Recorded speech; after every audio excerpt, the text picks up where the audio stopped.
play a little bit. Let me play first. One of the things I want to talk about today before we get to Nolte is the fact that Donald Trump went off on everybody yesterday. I mean, just my wife said, "Is this man ever hinged?" He was just completely unleashed, and he went off on the senators about the healthcare thing. But one of the things he was doing is he went off on. He was talking to the senators. He gathered all the Republican senators to gin them up to say, get back to work. And at one point, as he always does, he kind of went a little too far. He was talking to. I'm just trying to remember which senator. He was talking to one of the senators from Nevada who had voted no and had been against this. And the guy's sitting right next to him, and he really gave it to him. So can we play that? That is, let me find that cut. It is, what is it? Oh, I think it's number one. Let's try it. I don't think we should leave town unless we have a health insurance plan, unless we can give our people great health care, because we're close. We're very close. The other night I was very surprised when I heard a couple of my friends, they really were and are. They might not be very much longer, but that's okay. I think I have to get them back. That's right. I refuse. Well, no, you didn't go out there. This was the one we were worried about. You weren't there, but you're going to be. Look, he wants to remain a senator, doesn't he? Okay. And I think the people of your state, which I know very well, I think they're going to appreciate what you hopefully will do. Any senator who votes against starting debate is really telling America that you're fine with Obamacare. But being fine with Obamacare isn't an option for another reason, because it's gone. Oh, okay. So that was Dean Heller sitting next to him, trying to take it in good part. Trump always goes too far. He's got that New York way of talking. He always pushes these guys. And of course, the press is, he's a bully. He's mean. He's nasty. He's rotten, blah, blah, blah, blah. I want to go back, because we're talking about John McCain. I want to just play John McCain when the healthcare discussions were going on, the healthcare summit, they called it, was going on with Barack Obama. And Obama was lying to the public, and he was making all these deals. And McCain said to him in the most polite, most decent, civilized way, said to him on camera, take out these deals. Let's have it the same for everybody. And this is cut number 9. And I just want to remind you of what Obama's response to that was. Remove all the special deals for the special interests and favored few, and treat all Americans the same under provisions of the law, so that they will know that geography does not dictate what kind of health care they would receive. I thank you, Mr. President. Let me just make this point, John, because we're not campaigning anymore. The election's over. I'm reminded of that every day. So, people keep saying what a graceful guy Obama was. Obama was a thug. He did the same thing, same kinds of things that Trump did. He did it. He had a classier voice. He dressed better. He knew how to behave in company more than Trump did. But he was not a graceful guy. That was the way he treated his opponent after the election. Here's the way McCain treated him during the election. While they're fighting for it, he's at a town hall kind of thing, and this slightly off lady comes over and says this to McCain, and listen to McCain's response. I can't trust Obama. I have read about him, and he's an Arab.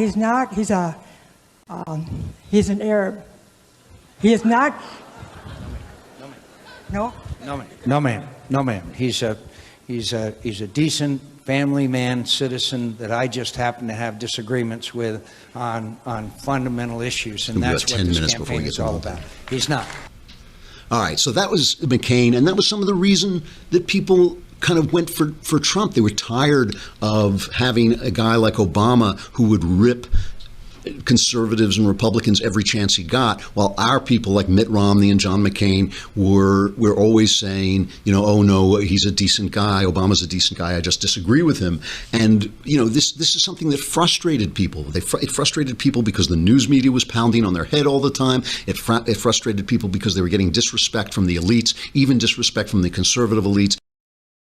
I have to talk a little bit about what Trump did yesterday, because it was just prime entertaining Trump. I just like, and the thing about it is, Ben Shapiro is always talking about good Trump, bad Trump, and the thing is, it's all one Trump. It's all just this guy. He's completely.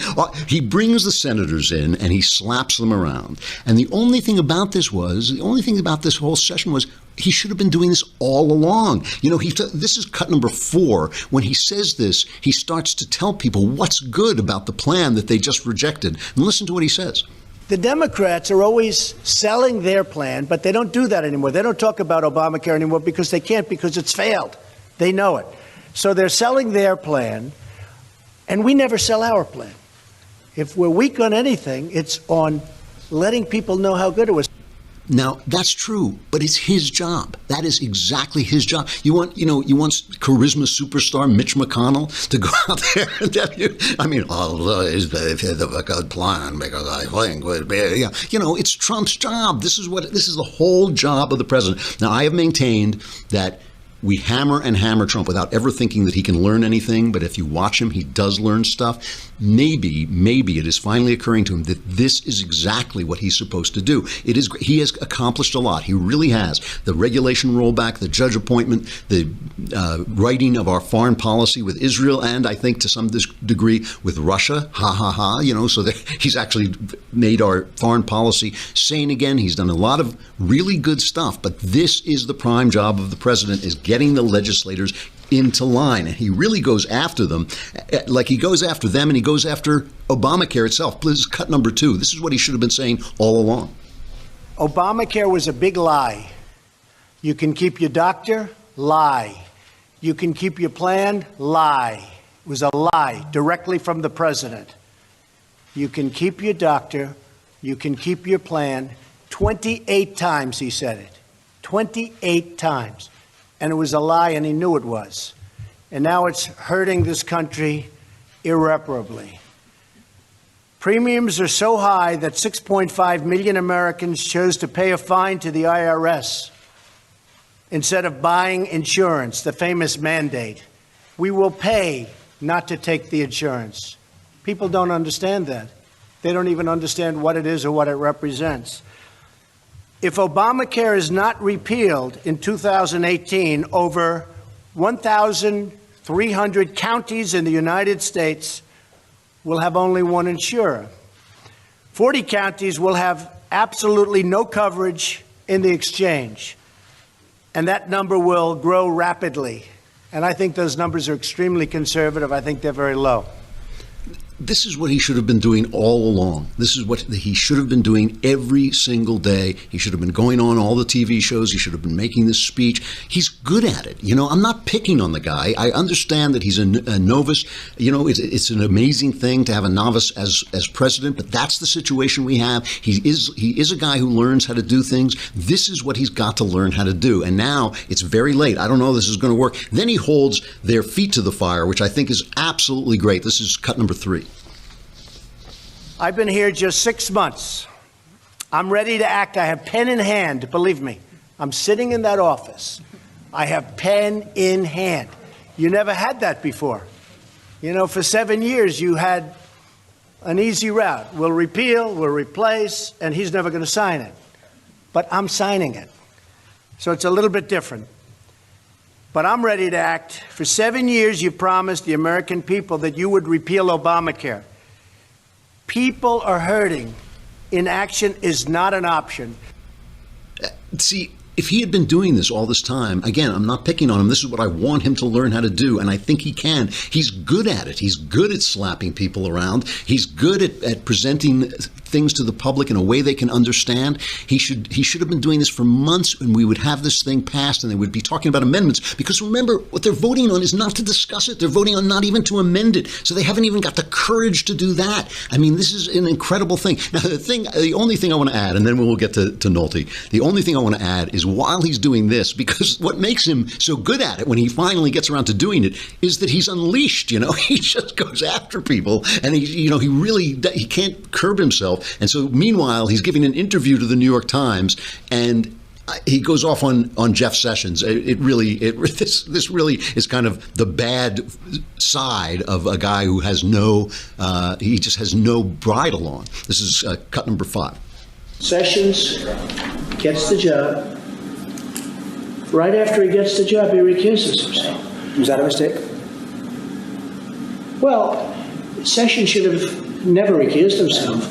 And if he was going to recuse himself, he should have told me before he took the job, and I would have picked somebody else. Mm-hmm. He gave you no heads up at all in any sense? 0. Okay. So Jeff Sessions takes the job, gets into the job, recuses himself. I then have, which frankly, I think is very unfair to the president. How do you take a job and then recuse yourself? If he would have recused himself before the job, I would have said, thanks, Jeff, but I can't, I'm not going to take you. It's extremely unfair, and that's a mild word, to the president. So I just love it. Now, I want to remind you that Obama's Attorney General, remind me his name. I always forget his name. The first Attorney General under Obama. What's that? Yeah.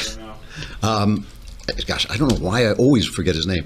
But anyway, he came out and said he was such a Eric Holder. Geez, he was such a corrupt hack. And he came out and said, I am the president's wingman. He's my boy. I'm the president's wingman. So Trump is not saying anything that is untoward. It is just he's saying it to the wrong people. The New York Times they're not his friends. And it makes him seem like, that they're getting to him. It makes it seem like this Russian thing is getting to him. He should learn. These are things that, look, I don't think he's ever going to learn to keep his mouth shut. I do not think. I think that is part of his personality, and I think it is, as we see today, it has its good side and its bad side. But I think that he can learn. He can learn to harness this talent he has for slapping people around and for explaining things to get the GOP into line, because the GOP virtually doesn't exist at this point. It doesn't stand for anything. It doesn't mean anything. It doesn't believe anything, and they can't come together the way the Democrats always do.